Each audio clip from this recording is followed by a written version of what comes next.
Darkness fell across the core systems of the Wagner Empire as their home star inexplicably dimmed, plunging the advanced alien civilization into chaos and terror.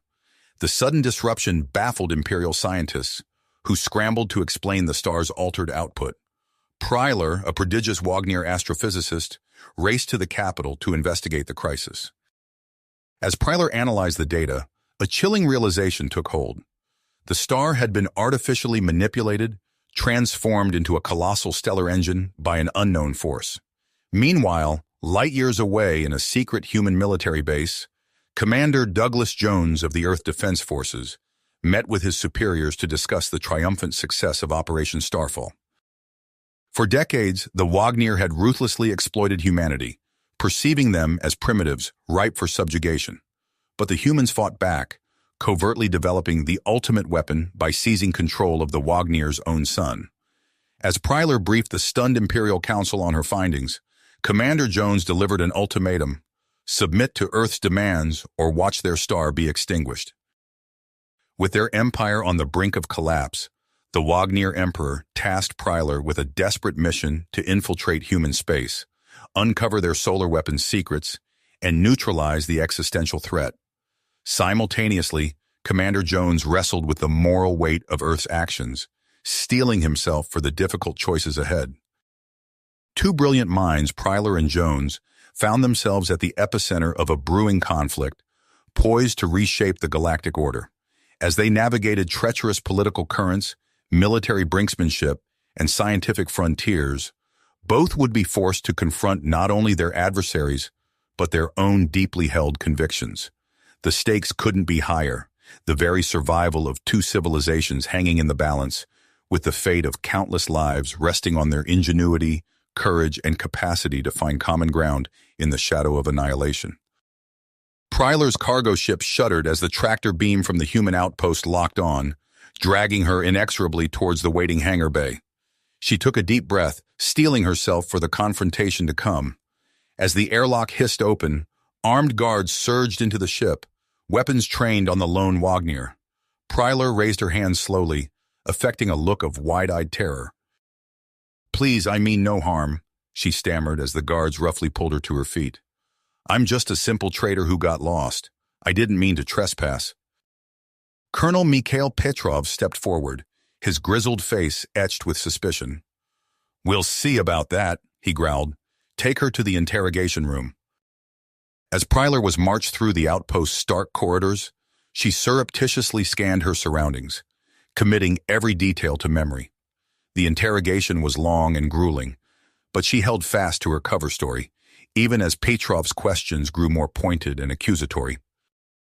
In the hours between interrogations, Pryler found herself drawn to Jace Keller, the young technician assigned to monitor her cell. His open, friendly demeanor stood in stark contrast to the hardened soldiers who guarded her. Slowly, carefully, she began to draw him out, using her keen intellect and natural charisma to win his trust. "I heard rumors back home," she confided one evening, her voice barely above a whisper. "They say the humans have a weapon that can control the very stars. Is it true?" Jace hesitated, torn between his growing affection for the enigmatic Wagner and his duty to protect Earth's secrets. "I shouldn't say anything," he murmured, "but I know the project was led by Dr. Elias Richter. He's a brilliant scientist, but he had a falling out with the Wagner years ago." Pryler filed that information away, her mind racing with possibilities. If she could find a way to contact Dr. Richter, perhaps she could uncover the key to neutralizing the solar weapon. Back on the Wagner homeworld, the Imperial Council chamber echoed with heated debate. Admiral Zoltar pounded the podium, his voice booming with righteous fury. "The humans have committed an act of war," he bellowed. "We must strike back with all our might before they have a chance to use their weapon again."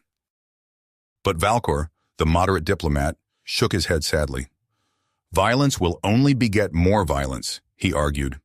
"We must seek a peaceful solution or risk the destruction of both our civilizations."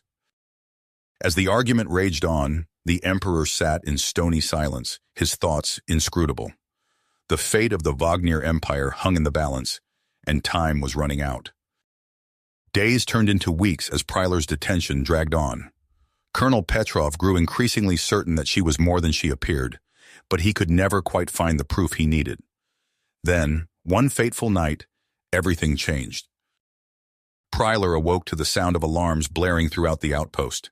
Jace burst into her cell, his face pale with fear. "We have to get you out of here," he urged, pressing a stolen keycard into her hand. "Petrov knows who you are. He's on his way to arrest you." In that moment, Prylar knew she had to make a choice. She could try to escape, to complete her mission on her own, or she could take a leap of faith and trust in the unlikely bond she had forged with her human captor. She met Jace's eyes, seeing the sincerity and perseverance there, and made her decision.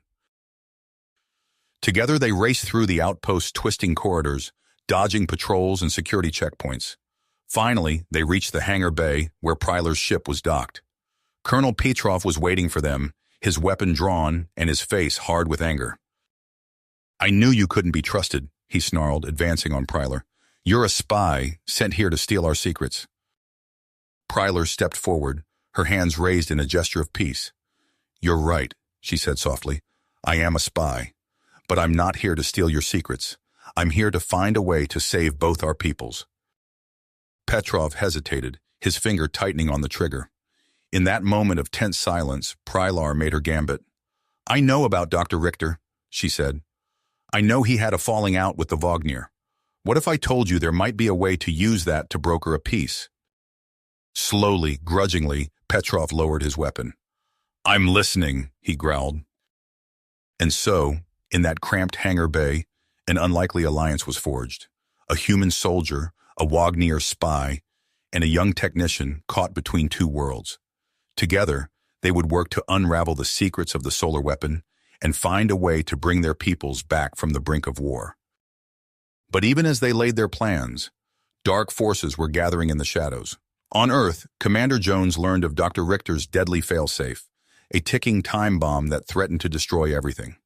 And in the halls of power on both worlds, a cabal of extremists plotted to sabotage any chance of peace.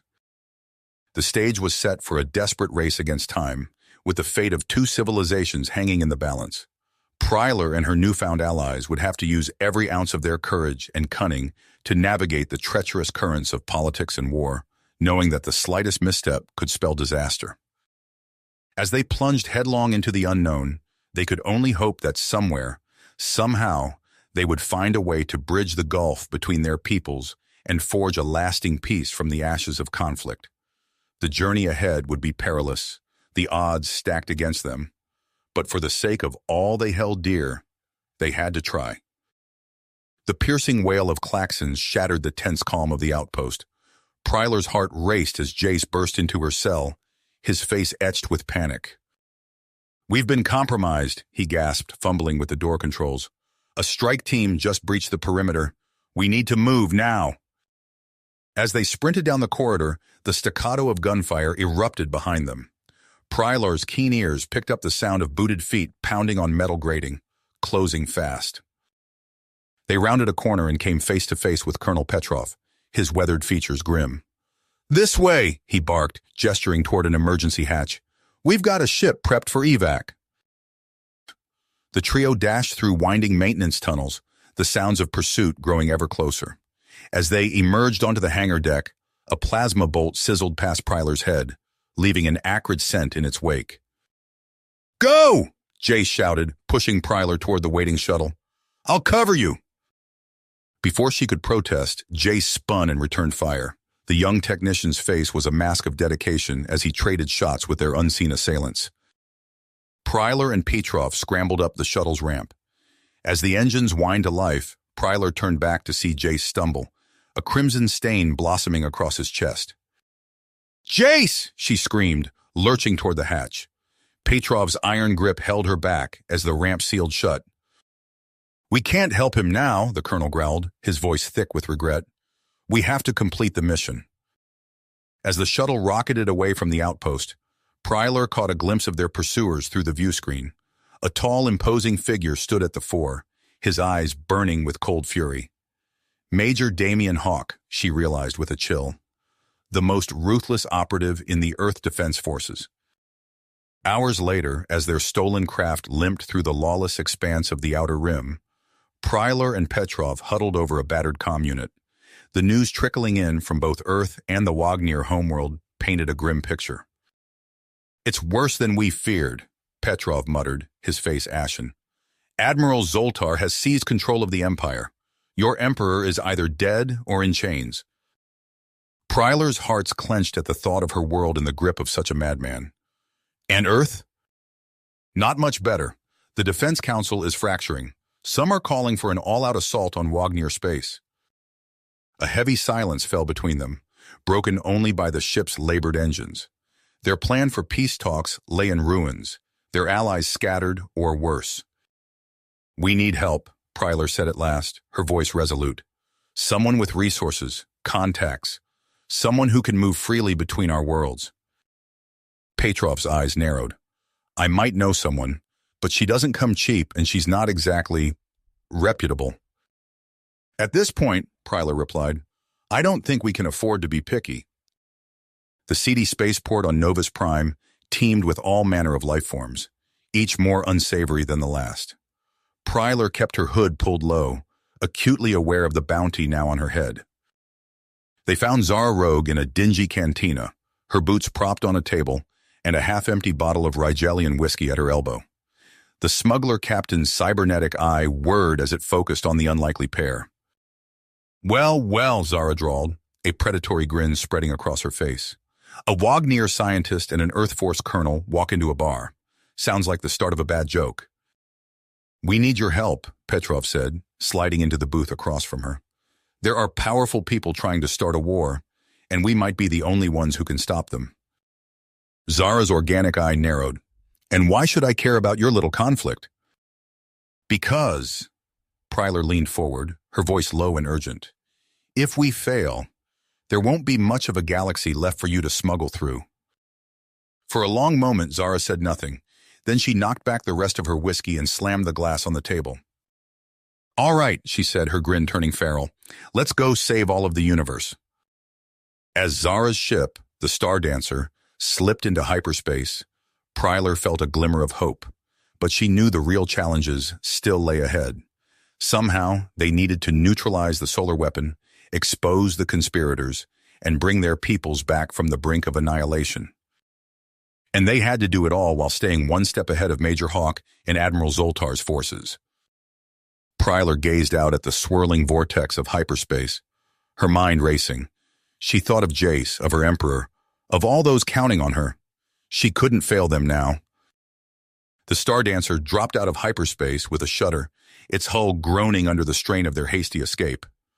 Prylar steadied herself against a bulkhead, her eyes scanning the unfamiliar star field beyond the viewscreen. "We're at the rendezvous coordinates," Zara announced, her cybernetic eye whirring as it processed data from the ship's sensors. "No sign of Commander Jones yet." Petrov paced the cramped bridge, his fingers drumming against his holstered sidearm. "He'll be here. Jones is many things, but he's not one to back down from a fight." As if on cue, a sleek Earth vessel materialized from the inky void, its stealth systems powering down. Prylar's hearts quickened at the sight. With it came the human scientists they desperately needed, and perhaps their last hope of averting catastrophe. The comms crackled to life. "This is Commander Jones requesting docking clearance." Before Zara could respond, proximity alarms blared. A swarm of attack craft emerged from behind a nearby asteroid, weapons blazing. "It's Hawk!" Petrov shouted, recognizing the Major's distinctive combat formation. Zara's fingers flew across the controls, the Star Dancer's engines roaring to life. "Hang on to something!" The ship lurched into evasive maneuvers, plasma bolts sizzling past the hull. Through the chaos, Prylar glimpsed Jones's vessel, caught in the crossfire, its shields flickering under the assault. "We can't leave them," she urged, gripping Zara's shoulder. The smuggler captain cursed colorfully in 3 different languages, then barked orders to her crew. "All hands to battle stations. We're buying the good commander some time." The Star Dancer's weapons blazed to life, carving fiery trails through space. Hawk's fighters scattered, momentarily thrown off their attack run. It was the opening Jones needed. His ship accelerated hard, threading the needle between two converging squadrons. As it passed the Stardancer, a tight beam transmission cut through the comm static. "There's an abandoned asteroid base in Sector 17. Meet us there." Then Jones's vessel vanished into the star-flecked darkness, Hawk's forces in hot pursuit. Zara plotted a series of random jumps to shake any potential tails, her organic eye narrowed in concentration. When they finally limped into Sector 17, Prylar's breath caught in her throat. The asteroid base loomed before them, a patchwork of metal and stone cobbled together from a dozen different architectural styles. It spoke of desperation, of refugees and outcasts banding together in the face of cosmic indifference. As they docked, Prylar couldn't shake the feeling that this place represented their last, fragile hope. Inside, they found Jones and his team already hard at work, setting up makeshift labs and defensive perimeters. Human and Wagner scientists huddled over hastily assembled workstations, their historic rivalry set aside in the face of a greater threat. Dr. Amelia Voss, a brilliant human physicist with a shock of white hair, strode purposefully toward Prylar. "I hear you have a plan to neutralize the solar weapon," she said without preamble. Prylar nodded, her mind racing. "An experimental wormhole generator. If we can create an artificial singularity near the weapon's core control systems, it should disrupt the quantum fields, keeping it stable." Dr. Voss's eyes lit up with scientific fervor. "Fascinating. We'll need to recalibrate the generator's resonance frequencies to match the weapon's unique energy signature. And we'll need a power source orders of magnitude beyond anything we have here," Prylar added grimly. Jones joined them, his face haggard but determined. "Leave that to me. I've got a team prepping for a resource extraction mission. We've located a rogue dwarf planet rich in the isotopes we need." As the commander outlined his plan, Prylar felt a flicker of hope ignite in her chest. It was audacious, perhaps even foolhardy, but it just might work. Over the next few days, the asteroid base hummed with feverish activity.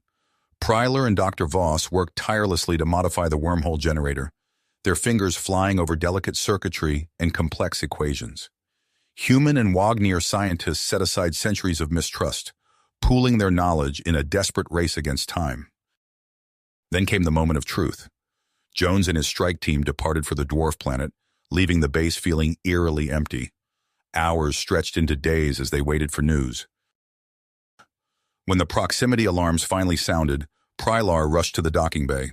Her elation turned to ash as she saw the battered state of Jones's ship, scorch marks marring its hull. The commander stumbled down the ramp, his face ashen.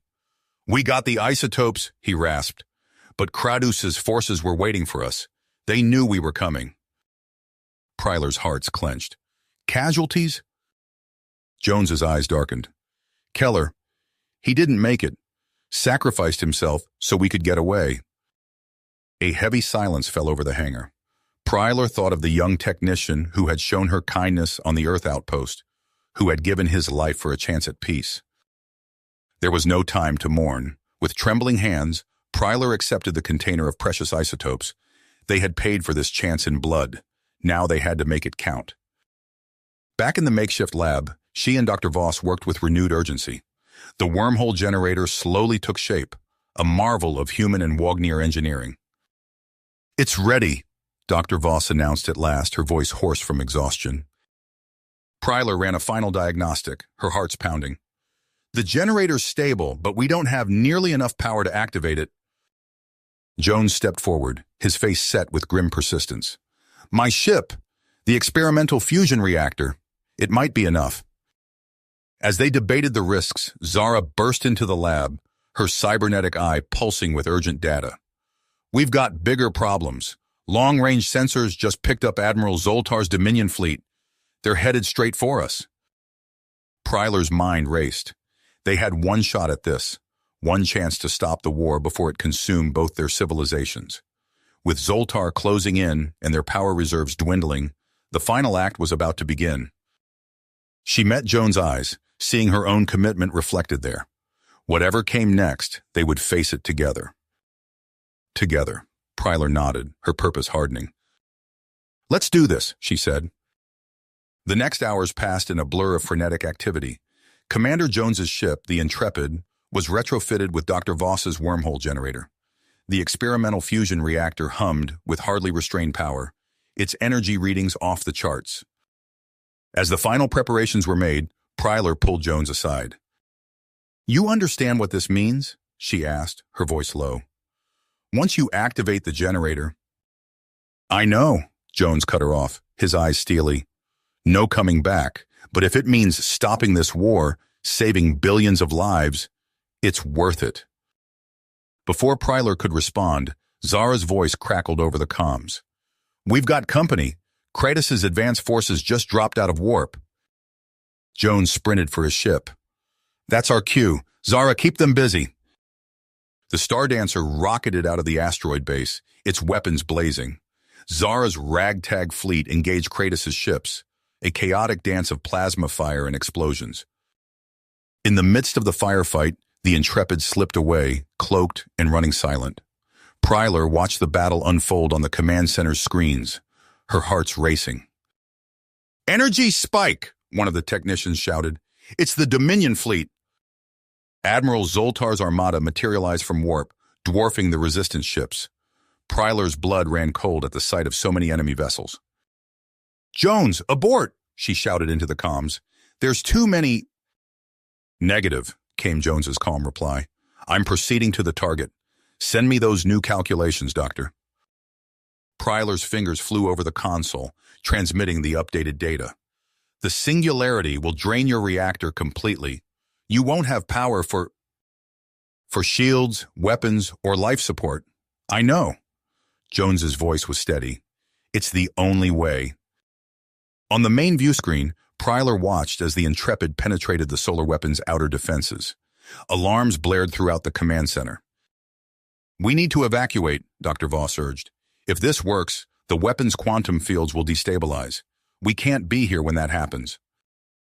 Pryler hesitated, her eyes fixed on the screen. "Jones!" "Go!" His voice crackled over the comms. "It's been an honor, Doctor." As the resistance fighters scrambled to their ships, Pryler saw the Intrepid make its final approach. A blinding flash erupted from the heart of the solar weapon, and for a moment she dared to hope. Then everything went wrong. The weapon's core pulsed erratically, its energy output spiraling out of control. The Wagner star began to swell, tendrils of superheated plasma reaching out into space. "No," Pryler whispered, horror dawning on her face.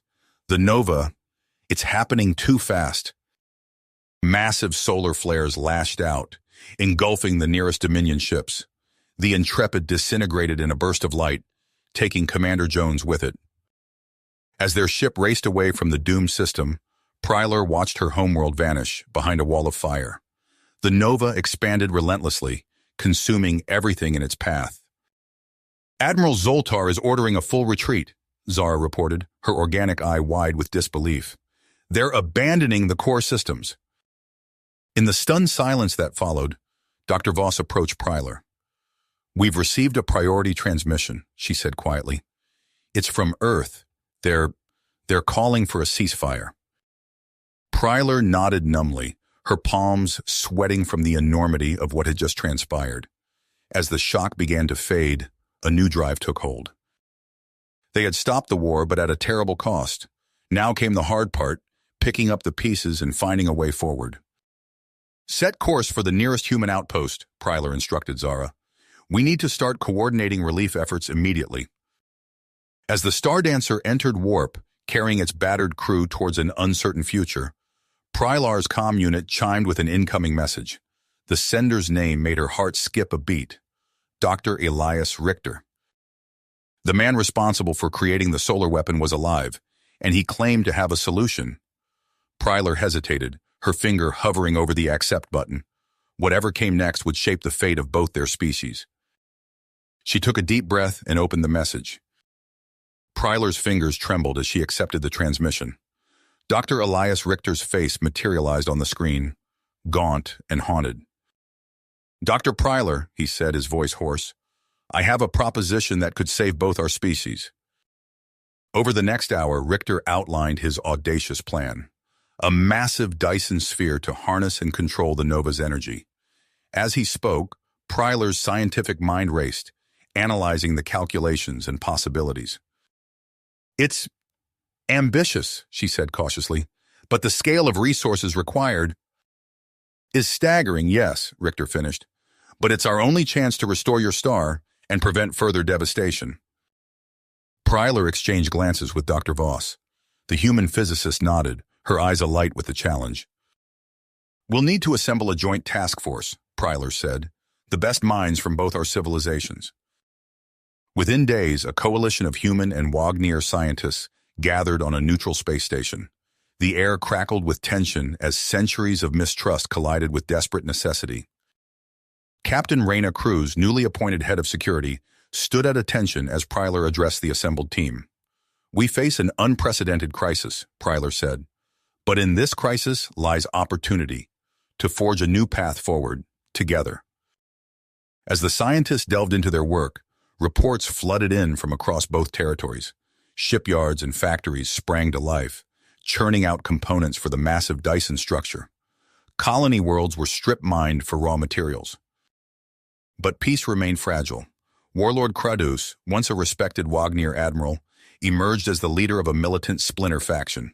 His ships struck without warning, targeting vulnerable outposts and construction sites. "We can't let him derail this project," Captain Cruz growled, poring over tactical displays with Pryler. "We need a strike force to keep Kradus in check." Pryler nodded grimly. "I'll liaison with Wagner High Command. We'll coordinate our efforts." Weeks turned to months as the Dyson sphere took shape. On the primary construction site, Dr. Richter worked alongside Dr. Voss and a brilliant young Wagner engineer named Sorsha. Despite initial wariness, a grudging respect grew between them. "Your grasp of quantum harmonics is impressive," Richter admitted to Sorsha one day, watching her calibrate a massive energy conduit. Sorsha's antenna twitched, a Wagner expression of pride. "As is your mastery of stellar containment. Fields, human." Their fragile alliance faced its greatest test when long-range probes detected an approaching armada.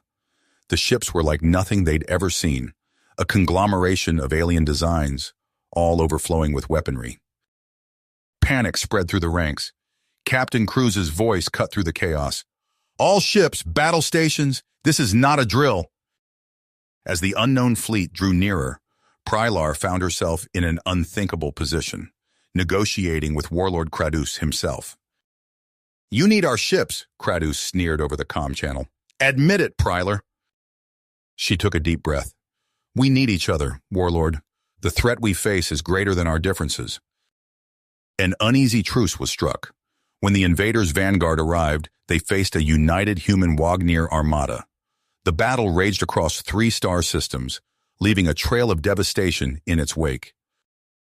Pryler watched from the bridge of Cruz's flagship as Kradus's dreadnought engaged the largest alien vessel. The warlord fought with suicidal bravery, buying time for their forces to regroup. When his ship vanished in a cataclysmic explosion, even Pryler felt a pang of loss. With their lines faltering and the Dyson sphere still unfinished, Dr. Richter approached Pryler and Cruz, his eyes feverish with inspiration. "I have a way to accelerate construction," he said, "but it's risky. We'll need to trigger a controlled fusion pulse to jumpstart the energy collection process." Pryler's heart raced as she considered the implications.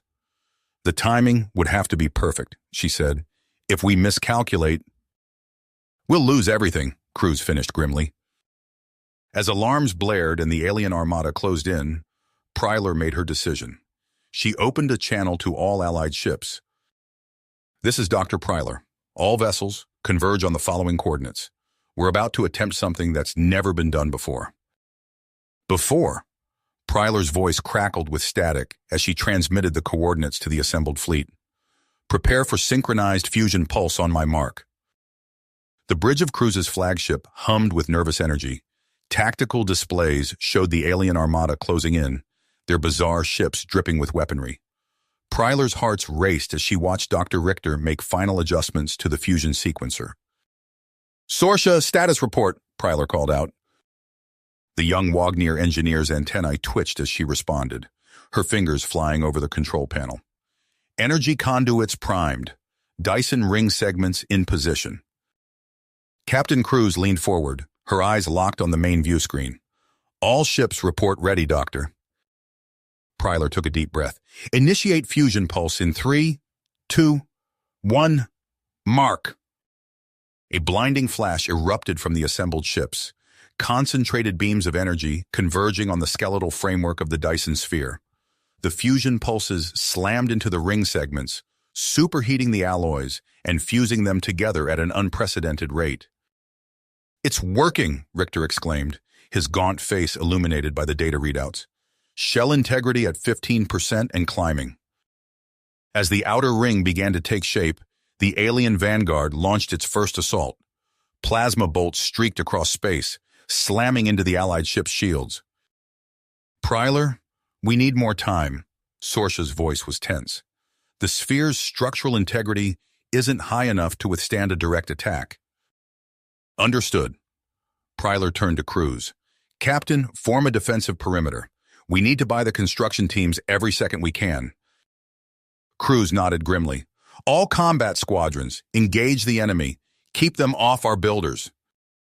The space around the partially constructed Dyson sphere erupted into chaos. Human and Wagner ships, so recently enemies, now fought side by side against the alien threat. Explosions bloomed silently in the void as fighters clashed in intricate dogfights. In the Dyson control hub, Richter and Sorsha worked feverishly, their earlier mistrust forgotten in the face of necessity. Sorsha's expert touch guided the fusion pulses with surgical precision, while Richter's theoretical brilliance allowed them to push the construction process beyond its limits. We're at 47% completion, Sorsha reported, her antenna vibrating with tension. But power fluctuations are increasing. The regulators can't handle this sustained output. Richter's eyes met hers, a moment of unspoken understanding passing between them. We'll have to manually balance the power distribution. It's risky, but it's our only choice, Sorsha finished. She moved closer, her slender fingers joining his on the control panel. As they worked in tandem, Pryler led a squadron of fighters to reinforce a faltering section of the defensive line. Her ship shuddered as enemy fire grazed its shields. Admiral Gortak's ships are moving into position. Reyna's voice crackled over the comm. They're charging weapons. Pryler's blood ran cold. Gortak? But he's supposed to be... Her words were cut off as a massive explosion rocked the partially completed Dyson sphere. Alarms blared throughout the Allied fleet as electromagnetic surges cascaded through their systems. We've been sabotaged, Richter's frantic voice came over the general channel. The power regulators are overloading. Pryler watched in horror as sections of the Dyson ring went dark, leaving gaping holes in their defenses. The alien armada seized the opportunity, pouring through the breach. All ships, fall back to secondary positions, Cruz ordered. Protect the evacuation transports. As chaos engulfed the battlefield, Pryler's mind raced. They had come so far, sacrificed so much. She refused to let it end here. Richter, Sorsha, she called out. Is there any way to salvage this? There was a moment of tense silence before Sorsha's voice came through, tenacity evident even through the static. We have an idea, but it's never been tested.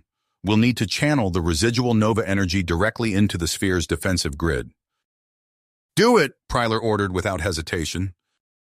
As Richter and Sorsha worked to implement their desperate plan, Pryler joined Reyna's squadrons in a last-ditch effort to hold off the invaders. The space around them lit up with weapons fire, the partially complete Dyson sphere a stark backdrop to the battle. Suddenly, the remaining sections of the ring flared to life. Particle beams of incredible power lashed out, carving through the alien ships like a scythe through wheat. It's working, Reyna shouted. Push them back! But even as they celebrated this small victory, Pryler knew the fight was far from finished. The control hub's power readings were off the charts, warning klaxons blaring. We can't sustain this output, Richter's voice was grim. The reactors are going critical. We need to evacuate now. As the order to abandon the hub went out, Pryler's comm crackled with a private transmission from Richter. Someone needs to stay behind to trigger the final overload. It's the only way to take out Gortak's ships and give our people a fighting chance. Pryler's hearts clenched as she realized what he was saying. Elias, no! It's been an honor, Dr. Pryler, Richter said softly. Make sure this wasn't for nothing. The transmission cut off abruptly. Moments later, a blinding explosion engulfed the control hub and the traitor Wagner ships surrounding it. In the stunned silence that followed, Pryler found her voice. She opened a channel to all remaining Allied vessels. This is Dr. Pryler to all ships. We've suffered heavy losses, but we're not beaten yet. Human, Wagner, those distinctions don't matter anymore. We're fighting for our very existence now. She paused, watching as Sorsha's ship docked with the command carrier.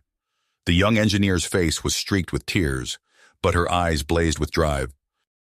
The Dyson sphere remains our best hope, Pryler continued. We will complete Dr. Richter's work, no matter the consequences. All ships, form up on my position. We make our stand here. As the battered fleet regrouped, Pryler's gaze swept over the partially constructed Dyson sphere. They had a long way to go, but for the first time since this crisis began, she felt a glimmer of hope. The alien armada was regrouping, but so were they, and this time they would face the threat truly united. United, the remnants of the human and Wagner fleets regrouped around the partially constructed Dyson sphere, a testament to their shared purpose and the sacrifice of those who had fallen. Sorsha's voice crackled over the comm system, her tone resolute despite the grief etched on her face. All scientific personnel, report to the auxiliary control hub. We have work to do. The young Wagner engineer had stepped seamlessly into the role left vacant by Dr. Richter's sacrifice. Her antenna twitched with nervous energy as she surveyed the damaged systems, quickly assigning repair teams and prioritizing critical components.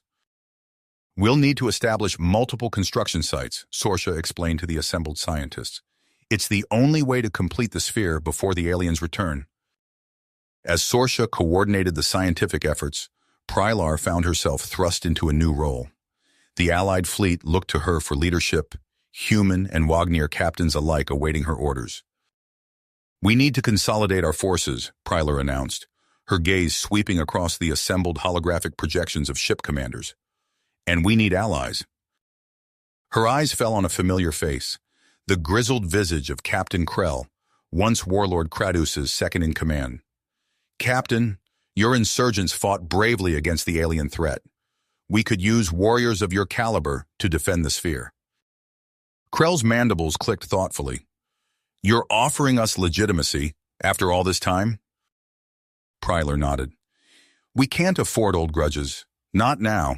Your ships will be officially inducted as part of the Dyson Sphere Defense Force. As the military alliance took shape, Captain Reyna Cruz turned her attention to the political landscape. She brokered meetings between moderate Wagner factions and human government representatives, working tirelessly to forge a lasting peace. The true dominion is finished, Cruz declared during one particularly tense negotiation. Admiral Zoltar's hardline regime is now considered an outlaw force. We stand united against both internal and external threats. Days passed in a blur of activity. The Dyson sphere grew steadily, its gleaming segments a beacon of hope against the void of space. But that hope was tempered by the knowledge that their enemy was far from defeated. Long-range sensors detected the alien fleet regrouping beyond the system's outer orbits. Intercepted transmissions painted a grim picture. They call themselves the Zaris Hegemony, Dr. Voss reported, his usually jovial demeanor subdued. The Wagner scientist had been briefly held captive by the invaders, and the experience had left its mark. They've conquered multiple sectors already. Our world, they've had their eyes on it for some time. Pryler's fists clenched at her sides. They saw our conflict as an opportunity. Yes, Voss confirmed. They planned to let us destroy each other, then move in to claim the spoils. The revelation galvanized their efforts. Human and Wagner worked side by side with renewed urgency, racing against time to complete the Dyson sphere's critical systems. Sorsha's voice cut through the constant hum of activity, her words sending a chill through the command center. We have 6 galactic rotations before they attack. It's going to be close. As the deadline approached, Dr. Voss shared a final, crucial piece of intelligence. The hegemony possesses plasma warheads, capable of breaching even the Dyson's defenses. Pryler and Cruz exchanged a look, years of military experience conveying an unspoken plan. Cruz voiced it first. "We need to get inside their fleet." "Precisely," Pryler nodded. "We'll allow select squadrons to be captured. They'll serve as our infiltration vectors." Among those chosen for the dangerous mission was Cruz's own elite Havoc strike wing, led by her protege, Lieutenant Zach Caldrian. As the young pilot prepared to embark, Cruz gripped his shoulder. "Remember your training," she said, her voice low, "and come back alive." Zach nodded, his eyes gleaming with a mix of excitement and apprehension. "We won't let you down, Captain." As the Hegemony's attack force prepared to jump, tension mounted throughout the Allied fleet. Everything hinged on the success of their infiltrators and the completion of the Dyson Sphere's main reactor. Sorsha's fingers flew across the control panels, making last-minute adjustments. "Reactor coming online. Now!" The sphere hummed to life, nova energies contained within its massive framework. At that precise moment, deep within the Hegemony fleet, Zach and his team activated their cyber warfare payload. Confusion spread through the enemy armada as plasma warhead arming sequences failed across the board. Before they could react, the Dyson Sphere unleashed its power. A beam of ionized particles, blindingly bright, lanced out from the sphere. It cut through the Hegemony ships like a scythe through wheat, leaving nothing but debris in its wake. As the light faded, a stunned silence fell over the Allied fleet. Then, gradually, cheers erupted across every channel. Human and Wagner alike celebrated their shared victory, the divisions of the past forgotten in the face of their triumph. Pryler allowed herself a moment of relief before turning to Sorsha. "What's our status?" The young engineer's antenna twitched with pride. "The main systems are stable. We can begin accelerated construction immediately." Pryler nodded, her gaze sweeping across the starfield now cleared of enemies. "Then let's get to work. We have worlds to rebuild." Centuries passed, and the Dyson Sphere Solaris Station stood as a testament to human Wagner cooperation. Its gleaming segments stretched across the star system, harnessing the power of their sun and providing a home for trillions. Dr. Pryler, her hair now streaked with silver, stood before the holographic display in Solaris Station's central command. Her eyes narrowed as she studied the incoming data from long-range probes. "Sorsha, are you seeing this?" she asked, her voice tight with concern. The Wagner scientist nodded, her antenna twitching nervously. "It's unlike anything we've encountered before. The energy readings are impossible." The display showed a massive object drifting through the uncharted Nihilian void. Its surface was a maze of intricate patterns, pulsing with an otherworldly glow. "We need to assemble a task force immediately," Pryler said, her mind already racing through potential scenarios. "This could be the greatest threat we've faced since the Zaris Hegemony." Within hours, Sorsha found herself leading a team of the Alliance's brightest minds. They pored over the probe data, piecing together the nature of the mysterious object. "It's some kind of machine," Sorsha explained during an emergency briefing. "But its capabilities are beyond anything we've seen. It appears to manipulate the very fabric of space-time." Gasps and murmurs filled the room. Pryler leaned forward, her expression grim. What kind of damage could it do? Sorsha's holographic display shifted, showing a simulation of devastating temporal waves sweeping across star systems. At full power, it could freeze or rewind all matter in a galaxy-wide space-time lock. Our simulations show it's gradually reactivating. If left unchecked, she didn't need to finish the thought. The implications were clear. Everything they had built over centuries could be undone in an instant. On New Mars Colony, Captain Zach Caldrian received the alert. He had aged well, the years adding gravitas to his already commanding presence.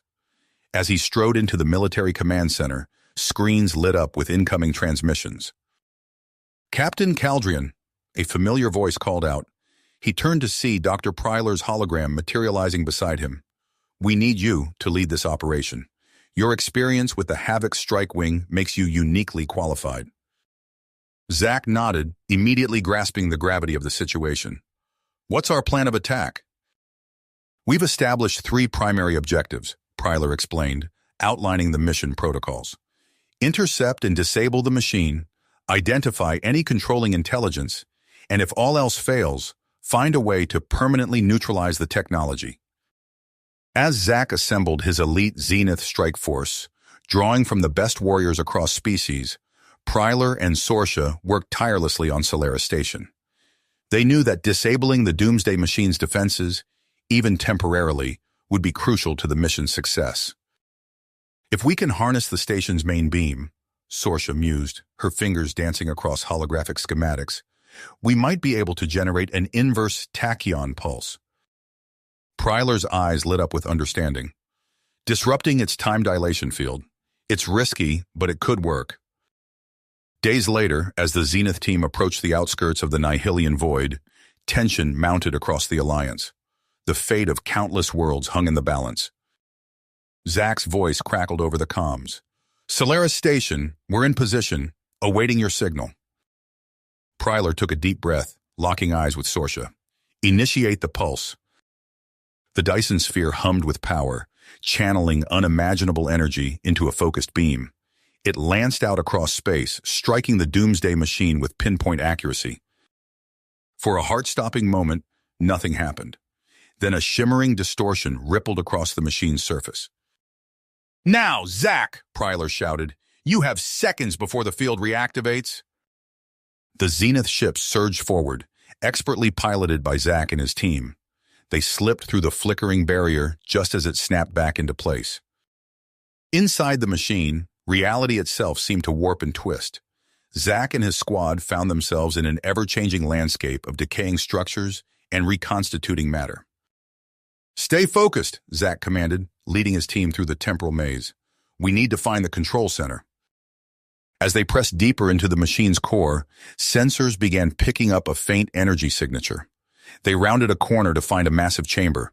At its center, a translucent stasis pod. Inside floated a being unlike any they had encountered, its form shifting and ethereal, defying conventional physics. Is that? One of Zack's team whispered in awe. A member of the first race, Zack confirmed, his voice hushed. The legends were true. Before they could investigate further, the entity's eyes snapped open. A blinding light erupted from the stasis chamber, and reality itself seemed to fracture around them. Zack's last conscious thought was of the billions of lives depending on their success, as waves of chronometric energy engulfed him and his team, reshaping the very fabric of space-time. The blinding light engulfed Zack and his team, reality fracturing around them. Chronometric waves erupted from the stasis pod, warping the very fabric of space-time. Alarms blared throughout Solaris Station as Prylar and Sorsha scrambled to make sense of the readings flooding their screens. These energy signatures are off the charts, Sorsha exclaimed, her antennae twitching frantically. The waves are propagating outward at an exponential rate. On the main view screen, entire star systems blinked in and out of existence. Some aged rapidly, planets crumbling to dust in seconds. Others froze, trapped in stasis bubbles outside the flow of time. Prylar's hands flew across the controls, initiating emergency protocols. Sorsha, focus on reinforcing our containment fields. We can't let these waves penetrate the sphere.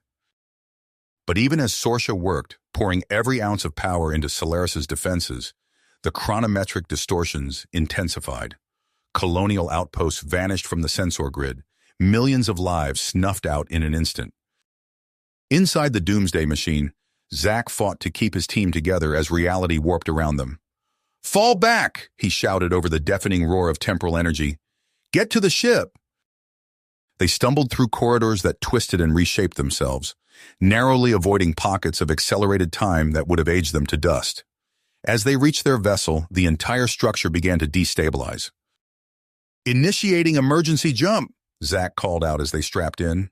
The ship's engines screamed in protest, fighting against the conflicting temporal currents. In a burst of quantum energy, they tore free from the machine's grasp. But something was wrong. The familiar star patterns were gone, replaced by an alien sky. No, Zack breathed, his face ashen as he checked the navigational readouts. We've been displaced, centuries into the future. Before them loomed the Azure Nebula, a cosmic landmark they all recognized.